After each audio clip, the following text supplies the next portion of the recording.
तो देखिए दोस्तों, इसकी जो आउटपुट वोल्टेज है वो बिल्कुल सही हो चुकी है। अब वो पहले 6 साढ़े 6 वोल्ट जो आ रहा था वो बिल्कुल रिपेयर हो चुका है। ये 2 फॉल्ट अगर आते हैं आपके एसएमपीएस के अंदर तो आपने इसी सेक्शन के अंदर वर्क करना होता है। नमस्कार दोस्तों, सुनील इलेक्ट्रिकल के अंदर आपका एक बार फिर से स्वागत है। दोस्तों, आज की इस वीडियो के अंदर ये 12 वोल्ट का अडेप्टर है, इसे रिपेयर करना हम सीखेंगे।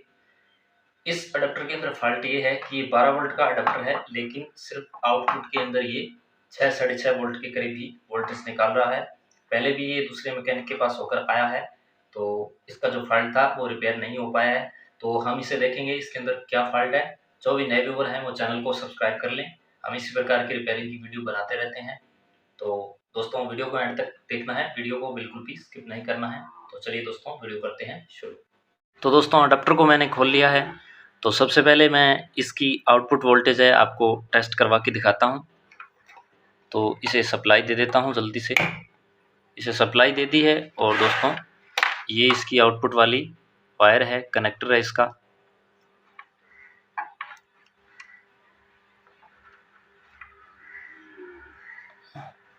देखिए दोस्तों, ये 6 साढ़े 6 वोल्ट के करीबी आउटपुट वोल्टेज दे रहा है। और जो पहले वाला जो मैकेनिक था उसने क्या किया, इसके अंदर खोलने पर इसे पता चल रहा है कि 450 वोल्ट वाला कैपेसिटर, ये 25 वोल्ट वाला कैपेसिटर और एक ये डायोड, ये तीनों ही चीज़ें उसने चेंज कर दी, लेकिन फिर भी इसका जो आउटपुट वोल्टेज है वो रिपेयर नहीं हो पाई है।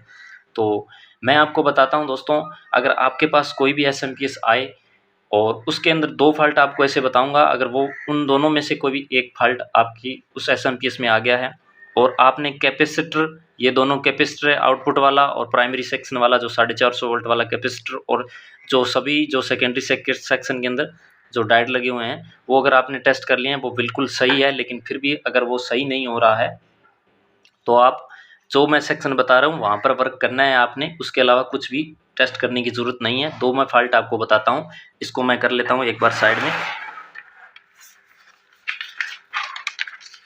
देखिए, 1 नंबर फॉल्ट है, आधी या उससे भी कम आ रही है आउटपुट वोल्टेज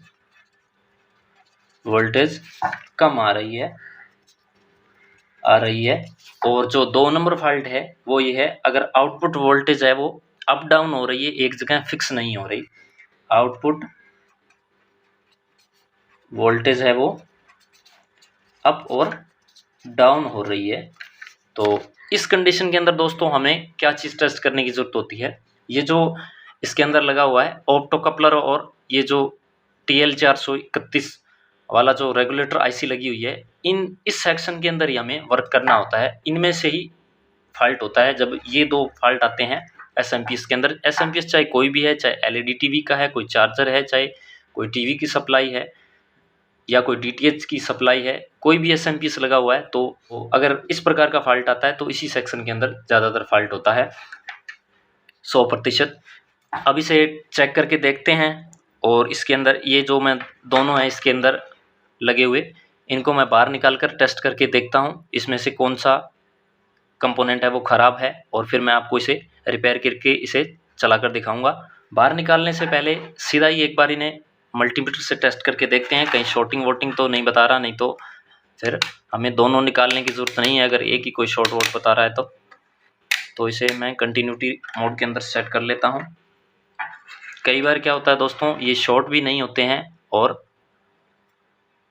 ओपन भी नहीं होते हैं, लेकिन हाफ शॉर्ट होने की वजह से भी ये समस्या आ जाती है।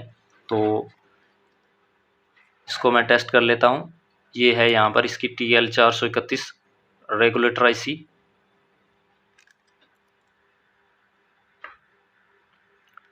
नहीं दोस्तों, ये शॉर्ट तो नहीं है, अगर शॉर्ट होता तो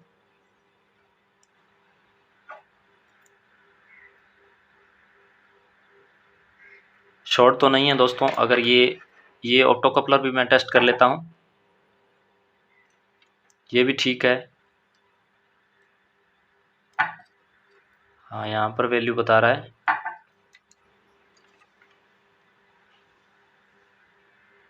शॉर्ट नहीं है दोस्तों ये। अब इसे बाहर निकाल कर ही हमें चेक करके देखना पड़ेगा, तो मैं इसे बाहर निकाल लेता हूँ जल्दी से इन्हें।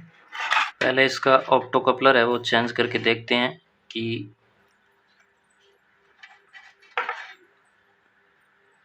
तो दोस्तों ये ऑप्टो कपलर है, मैंने इसे बाहर निकाल लिया है। ये ऑप्टो कपलर चेंज करके इसे फिर से सप्लाई देकर टेस्ट करते हैं कि इसकी सप्लाई में कोई सुधार हुआ है या नहीं हुआ। तो मैं पहले इसे चेंज कर लेता हूँ। मेरे पास एक दूसरा पड़ा है, तो ये मैं इसके अंदर लगा कर देखता हूँ।